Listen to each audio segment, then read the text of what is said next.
Okay, Arena Williams. Arena Williams. Madam Speaker, Labor supports this bill because Labor supports the little guy to fix his own car, to fix his own tractor. And the National Party has told us in the same week that they've gone and announced a big policy for vintage car owners, that those same vintage car owners can't be trusted to repair their own cars, that they should be paying the manufacturers the privilege of being able to order the special parts and order the special information and order the specific schemes. And they're telling farmers that if you own a tractor, you might be able to fix it yourself. You might be able to get under the hood, do a little bit of tinkering. But if it's got a wee light on the dash that says error, please fix, you won't be able to turn it off without a $90 trip down to the repairer to get the right code. That is pathetic. New Zealand farmers should be able to fix their own gear.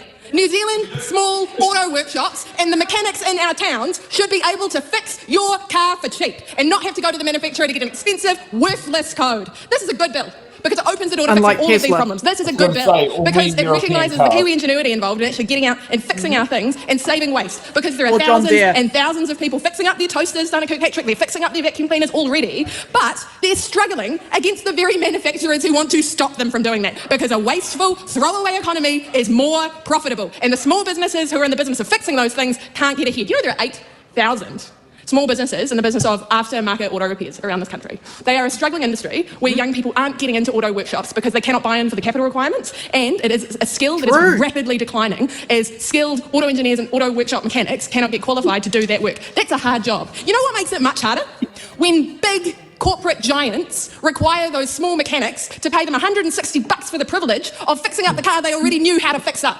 This law fixes that. I have an amendment called the Consumer Guarantees Motor Vehicle Repairs Amendment that you can read, because it is in the ballot right now in the name of Ginny Anderson, after she went out to a local hut mechanic and heard about this problem firsthand. I went and talked to Cam and Swati from the Manukau Midas, and they told me that they're shelling out between $60 and $160 for these codes. No value to the consumer, no value to their business, no value to the apprentices they take on. They're a small local business and they deserve a fair go. And this national government is telling them that they should be paying the giants for the privilege of that IP that is worth absolutely nothing to those businesses. Shame. Get this guy on Michael Laws. I know that Talkback will have something to say about this national government that says no to farmers fixing their tractors and no to the small auto workshops that want to fix up your car for cheap.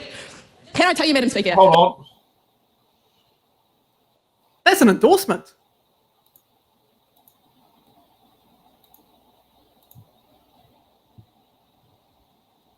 Oh, no, it's not. It's in the ballot. She has put... They're shelling out between $60 and $160 for these codes. No value to the consumer, no value to their business, no value to the apprentices they take on. Said the words, I'll take that as and they deserve a fair go. And this national government is telling them that they should be paying the giants for the privilege of that IP that is worth absolutely nothing to those businesses. Shame. Get this guy on Michael Laws. I know that Talkback will have something to say about this national government that says no to farmers fixing their tractors and no to the small auto workshops that want to fix up your car for cheap.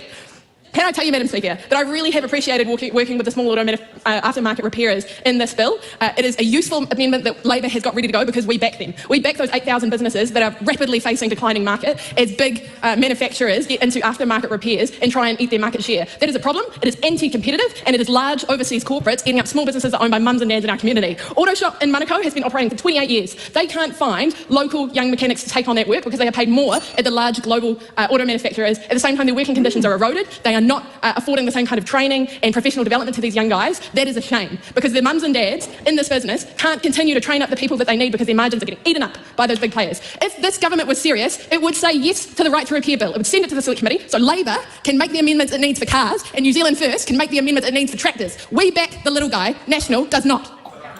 And actually, that's quite an interesting point, because if you get a young, mechanic these days, and you ask them how to tune a set of points, they probably wouldn't have a clue what to do, because point ignition is now what you'd call an obsolete system. And if you actually want to get point cars tuned properly, you either have to learn how to do it yourself, or you have to go to someone who's got grey hair and is probably twice my age that can sit there and do the job, because that as can be sit there and seen there as it's not like that's something of an obsolete technology, but it's very common in classic cars, because fuel injected technology is a modern technology. It started coming out in the early 70s and it really took on board during the 90s. But you bring up about cars, and I know about check engine light codes, because you know, if I have that spring up on my car, I've got to go to Super Cheap Auto and pay $30. I highly recommend people to watch a channel called A Perfect Union, More Perfect Union, sorry. I did put the link in the chat before, but the video is called How John Deere Robs Farmers $4 billion a year, and that's based in the United States, and it talks about how farmers are unable to fix their own shit because of software that's in the tractor that has to go off to the specialist and all that stuff. So you've got all these farmers that want to get the work done. They can't get the work done. They got to take the bloody tractor off to the John Deere manufacturer. And this is all bullshit. You got people out here that go, yeah, I'm a tough American. I want self-sufficiency. And they can't even fix their own damn tractor. We don't want that in New Zealand. We want to be able to fix our own damn tractor. I can certainly tell you that right now we definitely do have it with certain truck manufacturers. Scania is known that you have to go to the Scania rep to do it, because I know Muhammad has, Muslim's dad's had to go to the Scania rep many times. But at least in the case of the Scania rep comes to the business to sit there and do that. I remember when he had to do a software computer upgrade, and the truck basically, it could be driven for the next 24 hours, but it was just like, he had to go and take a copy of the computer software, download it onto a stick, go to the Scania thing, sit down there, put the copy of the computer thing in there.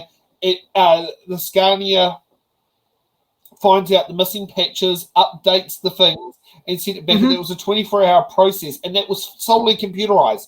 Now, they only cost a couple of $100, which in the scheme of a truck, that's actually chicken. Like, basically, like his diesel bill to go to Auckland back is it's something like a trip to Auckland back costs $2,000, in his truck. If that puts something into comparison, I remember when the clutch went out on Scania, it cost $18,000 to fix. And a lot of that was the fact of the clutch. Was it that part of that was having to tow it there because you couldn't get it to the mechanics, and this happened in Auckland. But that sort of thing there, at least it was able to be fixed. But I mean, these are talking. You're looking at 5-figure sums. If you talk about the tractor with the same thing, same concept. Yeah, I mean, put it this way. I brought up a stat before, and I've got the environmental report here. And I'll bring it up again so people can know what I'm talking about. Right? An estimated 80% of product-related environmental impacts is determined at the design stage of a product. So, again, it's inbuilt failure, inbuilt points of failure.